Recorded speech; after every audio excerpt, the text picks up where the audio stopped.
Welcome back to Creating Joy.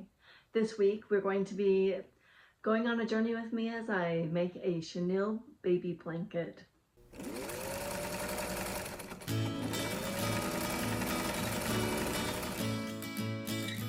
So back in September when I went to the Missouri Star Quilt Company birthday bash, they were teaching about how to make chenille fabric or chenille blankets.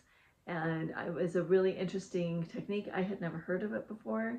So now what I'm doing, I've chosen 4 different pink fabrics. It's gonna be for a baby girl. And one side has white and the other side has the picture on each of them. I do have one that it's pink on both sides, so it's woven. So I'm going to do this as my very top one. And then the one I want to be able to be seen that's not going to be cut through, I decide I want the polka dots. Okay, so what we're going to do is we're going to, well, first of all, they're all different lengths, so I really need to line them up.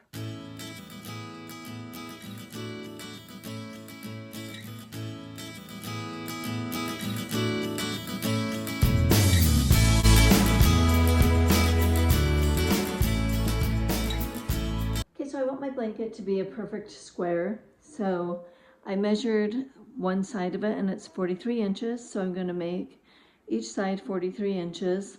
I'm going to cut off all the excess and I'm going to cut off the selvage. So that's what I'm going to do now.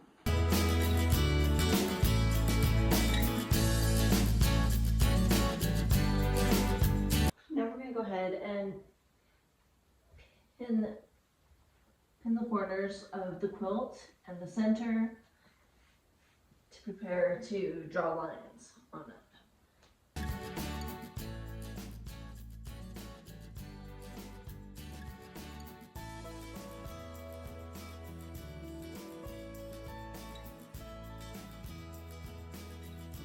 So this is a heat erasable marking pen that I'm going to be using from Madame So. I'm going to be drawing lines diagonally. I'm going to do them 1 inch apart from each other.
Okay, now that we have our quilt sewn, all the little strips, now what we're going to do is we're going to go ahead and trim off all the strings and make it all even all the way across.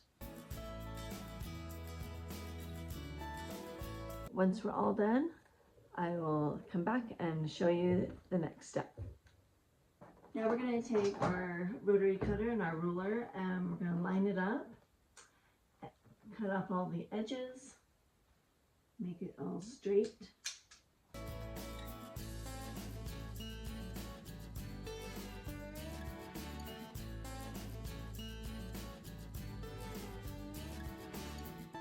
Okay, so now that we have sewn 1 inch apart, I went ahead on the edges, both of the angles, and I sewed in between our inch to do between a 1/2 inch and a 3/4 inch space, just so that the points or the corners would look just a little bit different.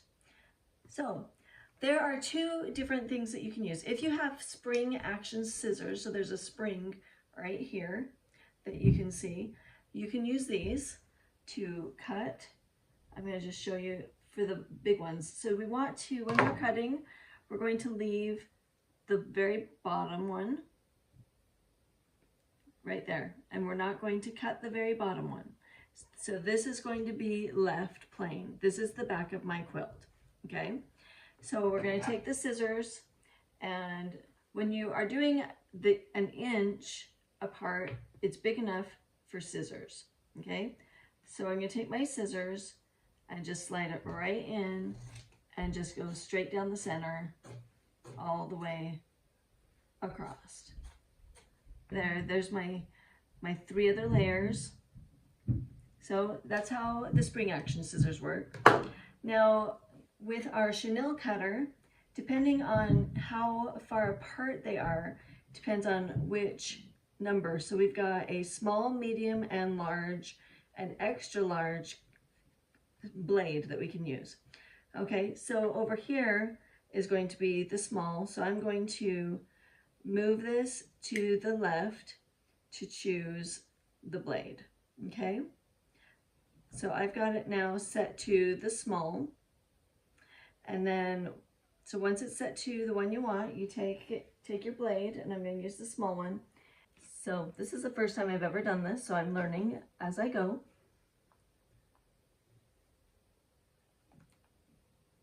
So it's just getting all those layers in there. So I'm actually going to turn it to a bigger one and see if it's easier with a bigger one.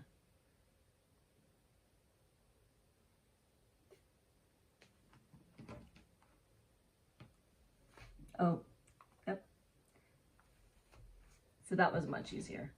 Okay, so the medium one is working a lot better. So the instructions actually were not very clear on the thing of what the small, medium, large, and extra large was. I'm thinking now that it's how many layers you have, which makes more sense, honestly. So already you can see that this is going to be the chenille.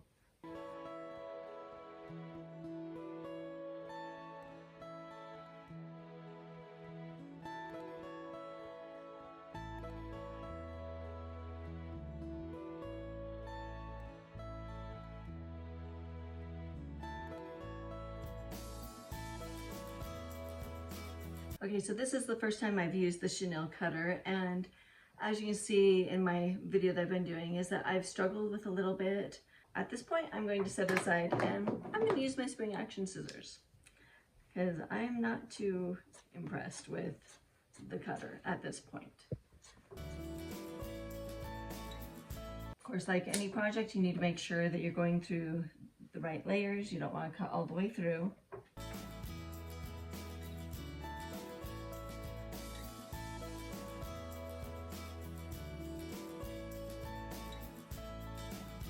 Now we are going to go on to using the binding. So this is a baby blanket, and because it's fuzzy, I was also thinking it'd be fun to have some silky fabric. I really like the binding that is silky for baby blankets. So I'm going to be using this. The next step, you need to measure the outside of your baby blanket, your quilt, and then add each side together. And then that's how many inches you need for your binding, okay?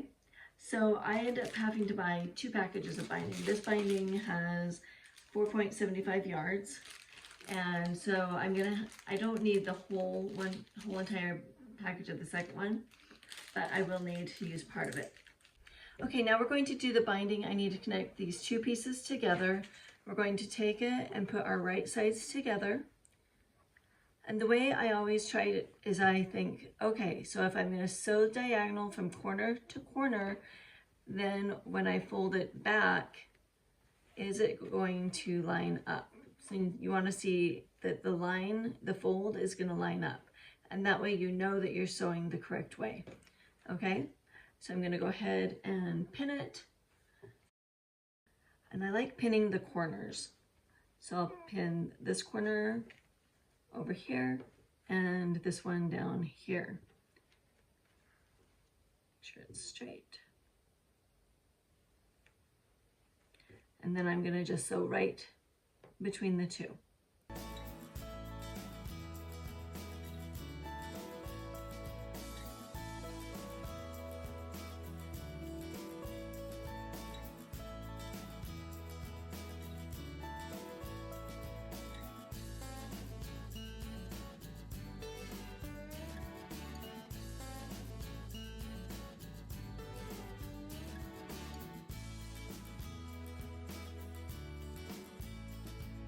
Okay, so now that I sewed it, I cut off the triangle that was left, and now we can fold it, and it is ready to be pinned onto the baby quilt, and we can begin sewing.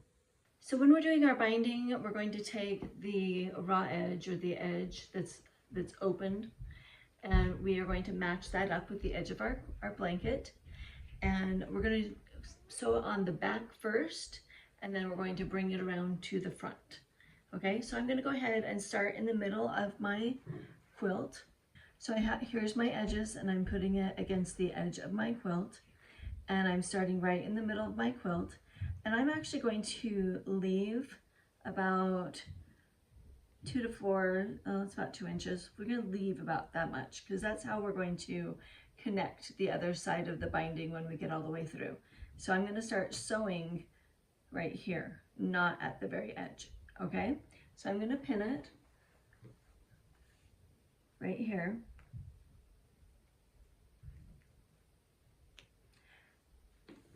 And I don't go and pin the whole entire thing. I just pin the first starting part.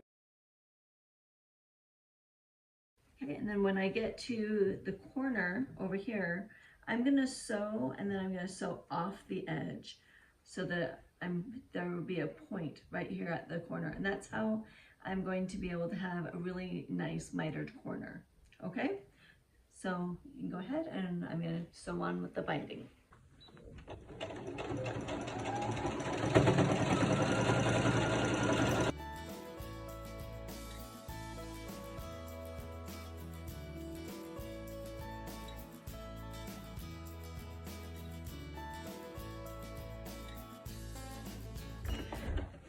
So with the chenille, I did notice that it's kind of sticking underneath, so you kind of have to give it a little tug so that it will pull through. Okay, so now once we get here, we're taking our binding and we're putting it up out of the way. Let's see if I can get it out of here. So we've got a nice corner right here. See how it's a diagonal? And then we're going to bring it down.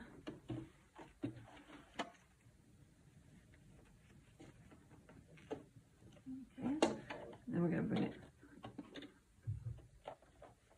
right underneath and start sewing.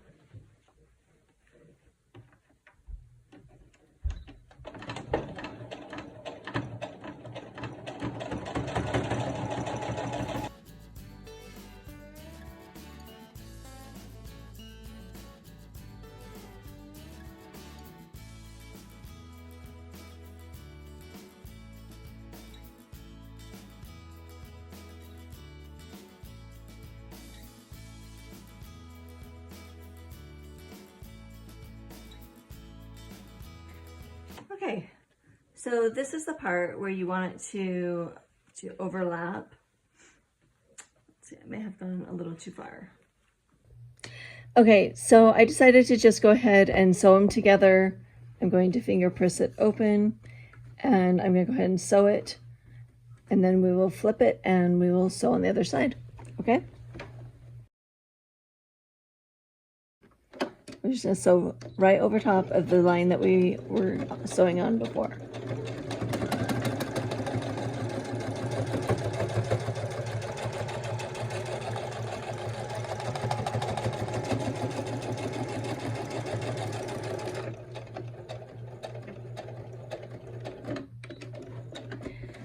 Okay, so now one thing that I always do is I want to go and check and make sure that I caught everything. Because like, see how this pulled down? I need to make sure that I at least sewed all the way around. I don't want to be sewing on the other side and realize all of a sudden like, oh, see like this? See how it's right along the edge? So what I can do right there is I can come here and just go ahead and sew a little bit lower.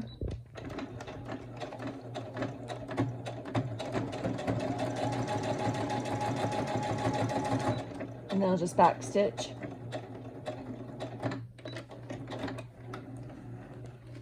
Just make sure that it's caught in there. So I'm going to do that all the way around and make sure that I've caught all of them.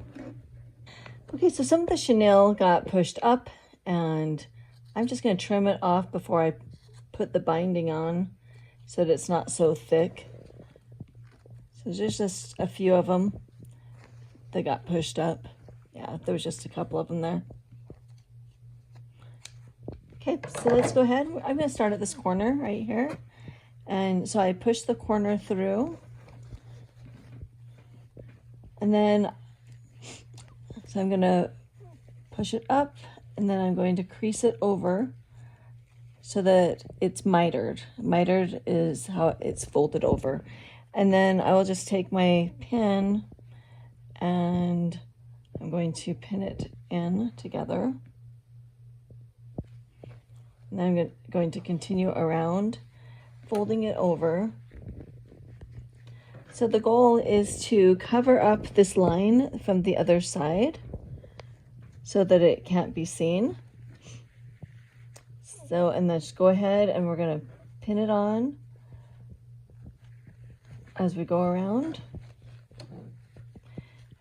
And then after it's all pinned on, then we'll go ahead and sew. So if you want to go ahead and just fold it over as you're sewing, you can do that too. So if you have some parts where you went down a little too far, you can either unpick it and resew it, or you can trim it off. And that's what I'm going to do right now, is I am going to trim off some of this excess so that when I bring my binding over, it will actually fit.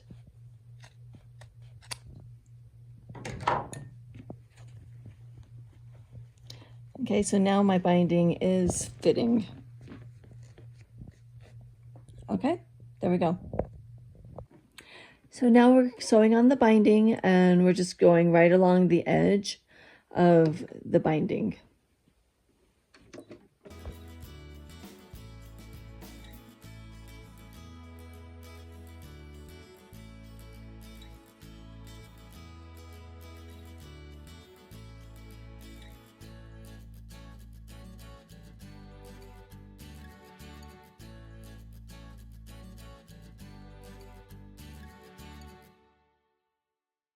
So now on a baby blanket, a normal baby blanket, we would be done. This would be a finished product. We've got the binding all on. However, with chenille, now our next step, actually next 4 steps, is you are supposed to put this in the washer and wash it and dry it 4 times. So once I get through with that, I'm going to come back and I'm going to show you what our chenille now looks like. Okay, so I've now washed it and dried it 1 time, and you can wash it 3 or 4 times. The more you do it, you're going to see that it gets fluffy. It's going to start standing up. So right here in the middle, this is where we cut it 1 inch apart, and then right here, you can see how the ruffles look a little bit different. These are, I went to 1/2 inch, and then this is 1/4 inch apart. And you can see how the ruffles are smaller. And you can see how they will stand up differently. So on the back, what we see, you can see these are the lines that we drew across and we sewed. And so now it looks like it has a little bit of quilting on it. So that's really nice to see too. And then, so this is our finished project. So if you want to keep washing it more times, you can, to get it to be a little fluffier. So this is our project for today, our chenille blanket. Thank you so much for joining me on Creating Joy, and we'll see you next week.